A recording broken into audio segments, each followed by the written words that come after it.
and blessings, you all. It is Akila McQueen, aka Empress Awakening, the hearts, the minds, and the spirits of all those that I may encounter. That is my life duty, as it is yours. Today, I'm going to be talking about how to be a healthy vegan. I know some of you might be thinking, okay, well, you already eat fruits and vegetables. How much more healthy can you get? And the truth is that there are so many things out there that are vegan that are not healthy for us to eat. And some examples of that are foods that are labeled with a lot of scientific names rather than the whole food. Foods that have um, basically isolated enzymes or isolated vitamins. So you might see, oh, this includes folic acid or vitamin C or sorbic acid or citric acid, different things like that. Or maybe you might see maltodextrin or partially hydrogenated soybean oil or cotton oil. Things like that are not healthy for us to eat. Another thing is monosodium glutamate, which can be in there as MSG or natural flavoring. Um, and then there's eating a lot of fried foods are not good for us. Eating a lot of bread, eating a lot of pasta, as some of you might come across, like being a starchitarian vegan. Um, so even though, you might be thinking, okay, well, that starts getting a lot more hard when we take certain things out of our diet. And the truth is, it's not that hard to get these things out of our diet unless we don't take a full look at ourselves.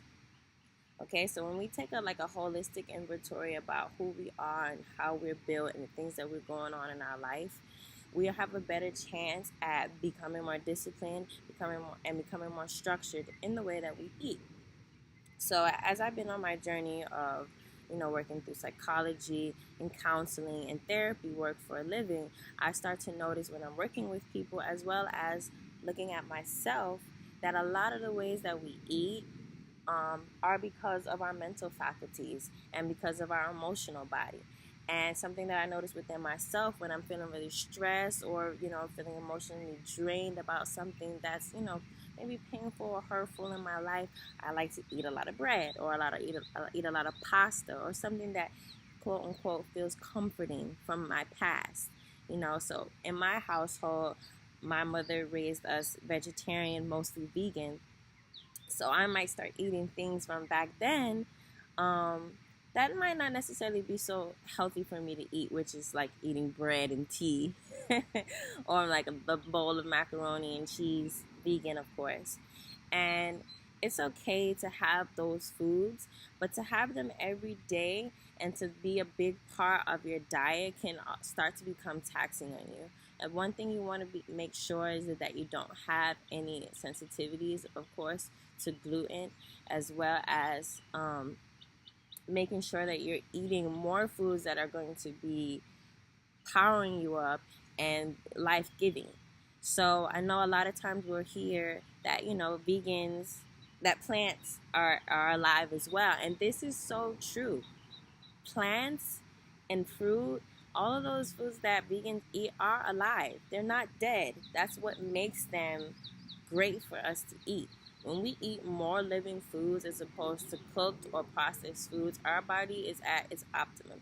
And for somebody like me who has been on this journey for almost a decade, I can tell you that I've always felt the best when I've included a lot more juices, a lot more water, high raw fruits and vegetables in my diet.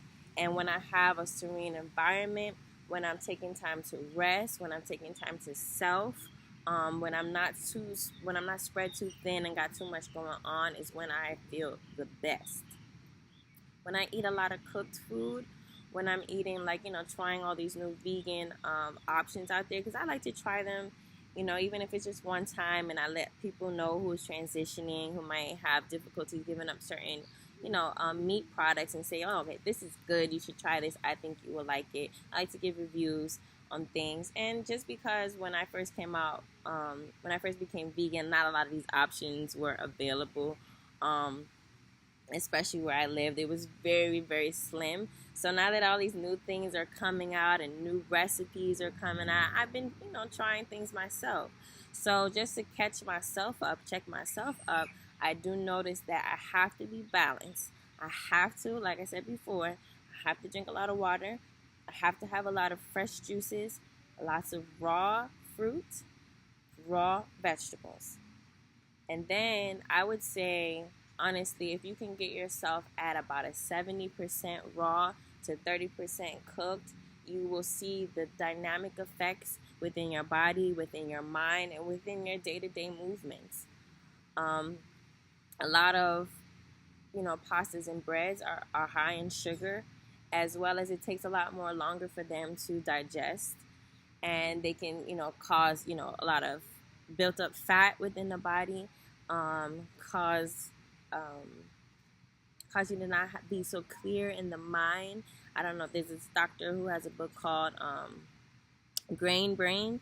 Basically, for people who eat way too much grain, start to have difficulty concentrating and memory, having difficulty with memory recall, and things like that. So we want to be cognizant about what we eat, but also the environment that we're in, and also just being cognizant of our day-to-day movements and making sure that everything that we're doing is for the betterment of our health. So before I was saying, eating living foods is what we need the most, is because we are living beings. And in order to sustain a living being, we need to eat more living things. And so, plants and vegetables, fruit and vegetables have the enzymes that we need to continue the cycle of living. When we are only putting in our bodies processed and cooked foods, then we're not getting those living organisms to sustain a living organism. Our cells, every cell of our body is alive, and it needs living things to continue on. Otherwise, those cells will start to die, or those cells will start to mutate, and that's how we get into things like, cancer. And that's why, the prevalency of cancer is much higher in people who eat animals as opposed to who don't. But it's also not non-existent within the vegan community. So when people are eating dead animals, the animal has been dead for at least a couple of weeks before it gets on the shelves and then gets on your plate. So you are eating something that's dead, whereas the animals in the world who do eat other animals, they're eating it fresh, and that animal, that whatever nutrients that they're gaining from that animal is still there, because it hasn't been this long period of time that it's just sitting there like carcass. So basically, eating animals is like almost like being a vulture in a sense, because you're eating something that has been decaying. And so our bodies do not work at its optimum when we give it decaying foods. We have to give it living foods. So I'm going to wrap this video up. It was just to be a short video on how we can be the healthier vegans. And I'm going to tell you all of them all over again one more time. Make sure that we're drinking lots and lots of water, fresh fruit, eating fresh fruit, drinking fresh juices, eating lots and lots of vegetables, raw vegetables, and making sure that the content of raw foods is higher than the content of cooked foods, as well as we want to be cognizant of having a peaceful environment, decreasing our stress, and making sure that we're taking a lot of time out in nature, and making sure that we're getting a lot of good, plentiful sunlight.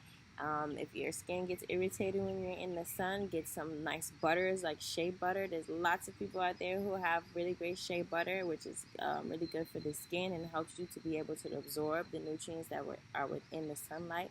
Also, take time to meditate as well as exercise. Those are 10 great tips on how you can be a healthier vegan. I hope that it was informative for you, and I hope that you take that on your journey. Sending you lots and lots and lots and lots of love and light. Have a wonderful day, and peace, peace.